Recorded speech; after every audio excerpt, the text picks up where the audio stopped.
ಸುರಪನೈರಾವತವನೇರಿಯೇ ಪುರದ ಬೀದಿಗಳೊಳಗೆ ಬಂದಳು. ಕರಿನಗರ ಕೇರಿಯಲ್ಲಿ ನಡೆದುದು ಸಕಲ ಜನನಿಕರ. ಅರಸಿ ಸುರಸತಿಯರಿಗೆ ಕೊಟ್ಟಳು ಹರುಷದಿವುಬಾಗಿನವ. ನಿಜ ಮಂದಿರಕ್ಕೆ ತಂದಳು ಸುರಭಿ ಸಹ ಸುರಸತಿಯರೊಡಗೂಡಿ. ನಳಿನ ಮುಖಿ ಸುರಗಜದ ಮೇಲಿಂದಿಳಿದು ಬಂದಳು. ಸುರರ ಸಂಕುಲ ಕಿರಿದೆ ಇರದೆ ಕೈಗಳ ಮುಗಿದು ಗಂಗಾತನು ಜಗಭಿನಮಿಸಿ.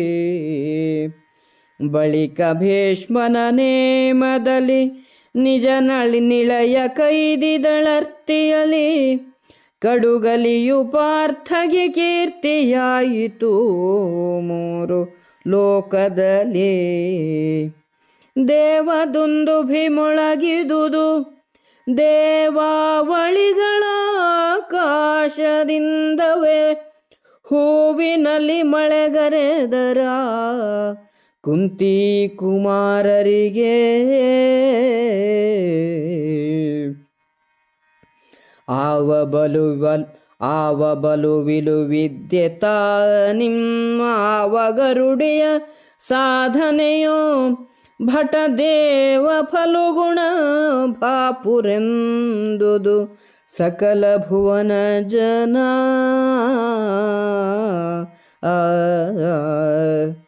ಹರಿದುದಾ ಫಲುಗುಣನ ವಿಕ್ರಮ ಶರಧಿ. ಮೇರೆಗಳಾಗೆ ಸೂರ್ಯನ ಕಿರಣ ಹರಿವಂದದಲ್ಲಿ. ಹರಿದುದು ಕೂಡೆ ದೆಸೆ ದೆಸೆಗೆ. ಧರೆಯ ಸುಜನರು ಭೀಷ್ಮ ವಿದುರರು ಪರಿಣಮಿಸಿ. ಕೌರವರ ಎದೆ ಜರ್ಜರಿತವಾಗಲು. ಕೇಳು ಜನಮೇ ಜಯ ಮಹೀಪಾಲ.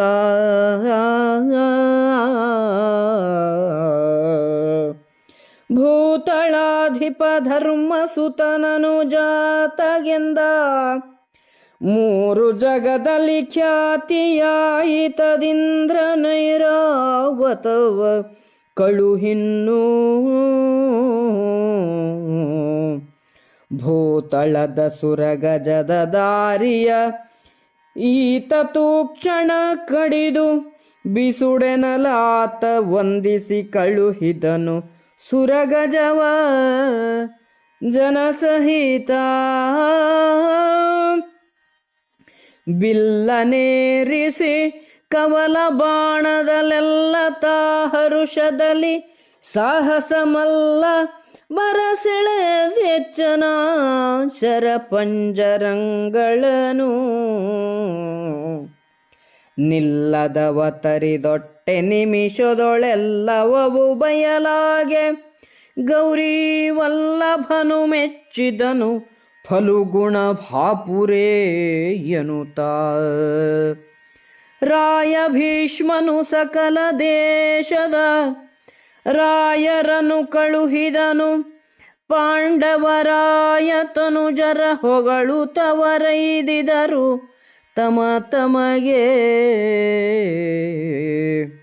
ರಾಯ ಧರ್ಮಜ ತಮ್ಮದಿರು ಸಹರಾಯ ನಾರಾಯಣನ ಕರುಣದಿ. ರಾಯ ಗರುಡಿಯ ನಿಳಯವನು ಸಾರಿದರು ಹರ್ಷದಲ್ಲಿ. ಐರಾವತವನ್ನೇರಿದ ಕುಂತಿಯು ಹಸ್ತಿನಾಪುರದ ಬೀದಿಗಳಲ್ಲಿ ಬಂದಳು. ಸಮಸ್ತ ಜನರು ಅವಳ ಹಿಂದೆ ಮುಂದೆ ಬಂದರು. ದೇವತಾ ಸ್ತ್ರೀಯರಿಗೆ ಬಾಗಿನವನ್ನು ಕೊಟ್ಟಳು.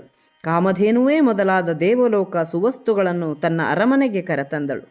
ಕುಂತಿಯು ಐರಾವತದ ಮೇಲಿನಿಂದ ಕೆಳಕ್ಕಿಳಿದು ದೇವತೆಗಳೆಲ್ಲರಿಗೆ ಕೈಮುಗಿದು ಭೀಷ್ಮನಿಗೆ ನಮಸ್ಕರಿಸಿ ತನ್ನ ಮನೆಯನ್ನು ಹೊಕ್ಕಳು.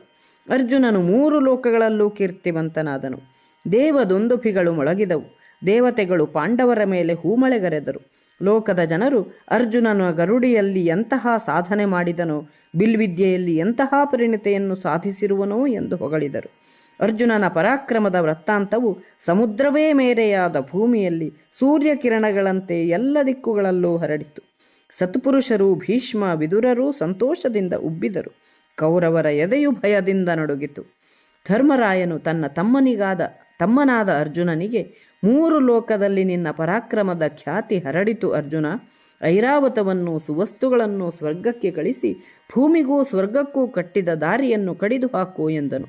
ಅರ್ಜುನನು ಐರಾವತವೇ ಮೊದಲಾದ ಎಲ್ಲ ಸ್ವರ್ಗದ ವಸ್ತುಗಳಿಗೂ ವಂದಿಸಿ ಸ್ವರ್ಗಕ್ಕೆ ಕಳುಹಿಸಿಕೊಟ್ಟನು. ಬಿಲ್ಲಿನಲ್ಲಿ ಕವಲು ಬಾಣವನ್ನು ಹೂಡಿ ಅರ್ಜುನನು ಪ್ರಯೋಗಿಸಲು ಬಾಣಗಳ ಪಂಜರವು ರಾಶಿಯಾಗಿ ಬಿದ್ದು ಮಾಯವಾಗಿ ಹೋಯಿತು. ಶಿವನು ಅರ್ಜುನನನ್ನು ಮೆಚ್ಚಿ ಹೊಗಳಿದನು. ಹಸ್ತಿನಪುರಕ್ಕೆ ಬಂದಿದ್ದ ರಾಜರು ಭೀಷ್ಮನಿಂದ ಬೀಳುಕೊಂಡು ಪಾಂಡವರನ್ನು ಹೊಗಳುತ್ತಾ ತಮ್ಮ ತಮ್ಮ ದೇಶಗಳಿಗೆ ಹೋದರು. ವೀರ ನಾರಾಯಣನ ಕರುಣೆಗೆ ಪಾತ್ರನಾದ ಧರ್ಮಜನು ತನ್ನ ತಮ್ಮಂದಿರೊಡನೆ ಗರುಡಿಯ ಮನೆಗೆ ಹೋದನು. ಇಲ್ಲಿಗೆ ಸಂಧಿ 21 ಮುಕ್ತಾಯವಾಗುವುದರ ಜೊತೆಯಲ್ಲಿ ಕುಮಾರವ್ಯಾಸ ಭಾರತದ ಆದಿಪರ್ವವು ಮುಗಿಯುವುದು.